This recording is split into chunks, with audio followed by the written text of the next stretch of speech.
Imagine mo, baha, putik, lubak, pero chill ka lang sa loob. Ganito ang experience sa Toyota Land Cruiser Prado Turbo Automatic. Malakas ang turbo engine, walang hirap kahit loaded. Sa loob, tahimik, premium, parang hindi mo ramdam yung labas. Perfect pang daily, pero ready sa kahit anong adventure. Hindi ka iiwan kahit saan ka dalhin ng daan. Pero ang tanong, sulit ba talaga sa presyo ang sasakyan na to?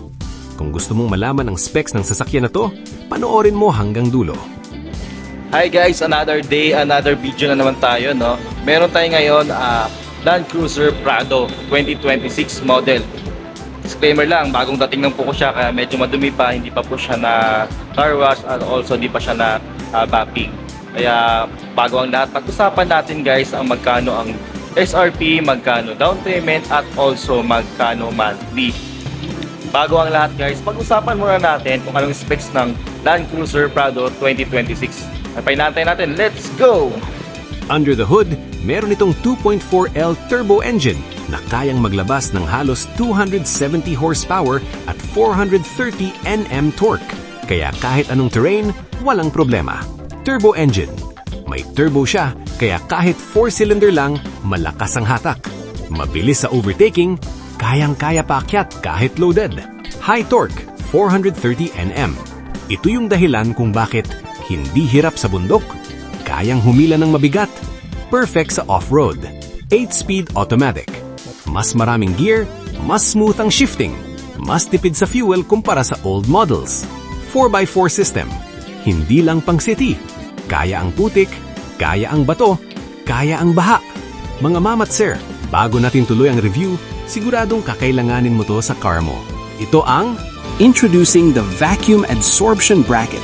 Strong suction, stable at safe sa dashboard mo. Hindi ito ordinaryong suction. Vacuum lock system siya. Ikutin mo lang sa lock and boom! Solid kapit. Walang alog, walang laglag.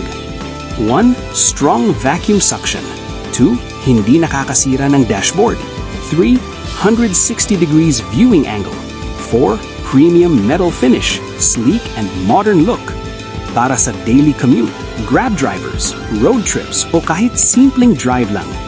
Upgrade your driving experience today. Order now bago maubos ang stocks. Mga sir at ma'am, drop ko na lang ang link ng car phone holder. Siguradong legit at maaasahan. Check na ang link below.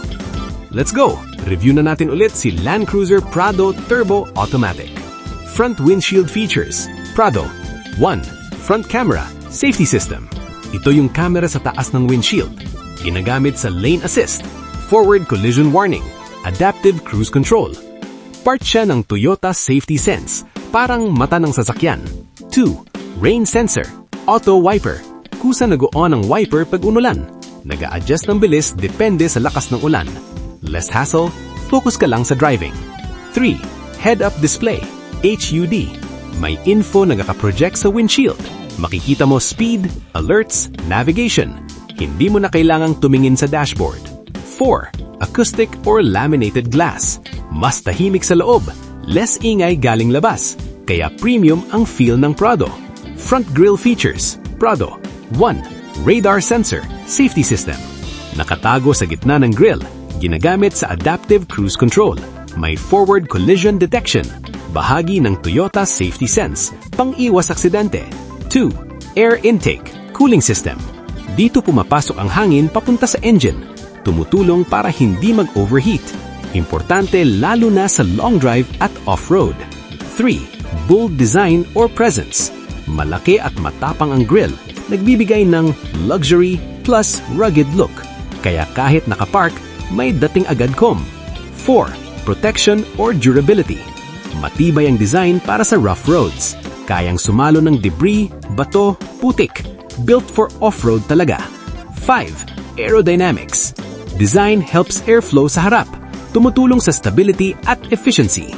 Headlight features. Prado. 1. Full LED headlights. Mas maliwanag kaysa sa halogen. Mas tipid sa energy. Mas malinaw ang visibility sa gabi. Safe kahit madilim o maulan. 2. Automatic headlights. Kusa nag-on or off depende sa liwanag. May sensor sa harap. No need galawin, automatic na. 3. Auto High Beam. Kusa nag-high beam sa madilim. Bababa pag may kasalubong. Iwas silaw sa ibang driver. 4. Adaptive or Steering Response. Sumusunod ang ilaw sa liko ng manibela. Mas kita mo ang kurbada. Malaking tulong sa gabi at bundok. 5. DRL. Daytime Running Lights. Naka-on kahit araw. Dagdag visibility plus pogi points. Wheel size. Gulong.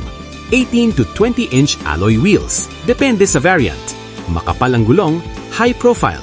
Meaning, mas komportable sa lubak, hindi madaling masira sa off-road. Mas stable kahit rough road. Ground clearance. Around 215 to 220 mm. Meaning, hindi sasayag sa humps at lubak. Kaya ang baha at putik. Perfect sa bundok at rough roads. Dimensions overview. Length, approximately 4,925 mm. Width, approximately 1,980 mm. Height, approximately 1,870 mm. Wheelbase, approximately 2,850 mm. Sa size pa lang, panalo na. Halos 5 meters ang haba, malapad at mataas, kaya sobrang spacious at stable sa daan. Large infotainment screen. Touchscreen display, may Apple CarPlay or Android Auto. Navigation, music, camera. Parang tablet sa gitna ng dashboard. 2. Digital Instrument Cluster. Digital speedometer. Customizable display. Fuel. Safety alerts, etc. Modern at madaling basahin. 3. Physical buttons. Off-road controls. Drive modes. Mud, sand, rock. Terrain select. Hindi lang pang city, pang adventure talaga. 4. Dual or triple zone climate control. Hiwalay ang control ng driver at passenger. May rear AC controls pa. Lahat komportable, walang initan. 5. Premium materials. Leather dashboard and soft touch. Solid build quality. Ramdam mo agad na luxury SUV. 6. Premium sound system. Malinaw at malakas ang audio. Perfect sa long drive. Seating capacity. Ilang seater? 7-seater. 3 rows. First row, driver plus front passenger. Second row, 3 passengers. Third row, 2 passengers. Perfect sa family o barkada. Pwede mo pa i-fold ang third row para sa malaking cargo space. Seat materials. Anong upuan? 1. Leather seats. Premium. Soft touch. High quality finish. Madaling kulisin. Ramdam mo agad na luxury. 2. Ventilated seats. Cooling. May airflow sa upuan. Hindi ka papapawisan. Sobrang useful sa init sa Pilipinas. 3. Heated seats. Sa ibang variant. May heater for cold climates. Bonus feature. Hindi masyadong needed sa PH. 4. Power adjustable seats. Automatic adjust. Forward. Height. Recline. Memory function sa driver. Isang pindot, balik agad sa preferred position mo. Seats ng Prado equals pang long drive, hindi ka mapapagod. Malambot at supportive. Malamig dahil ventilated, spacious kahit third row. Full LED taillights. Mas maliwanag at mas mabilis mag-response. Mas kita agad ng nasa likod. Dagdag safety lalo na sa gabi. 2. Signature light design. Modern at premium ang itsura. Madaling makilala kahit malayo. Dagdag presence sa likod. 3. Brake lights. High visibility. Malakas ang ilaw pag preno. Mabilis mag-warning sa nasa likod. Iwas bangga. 4.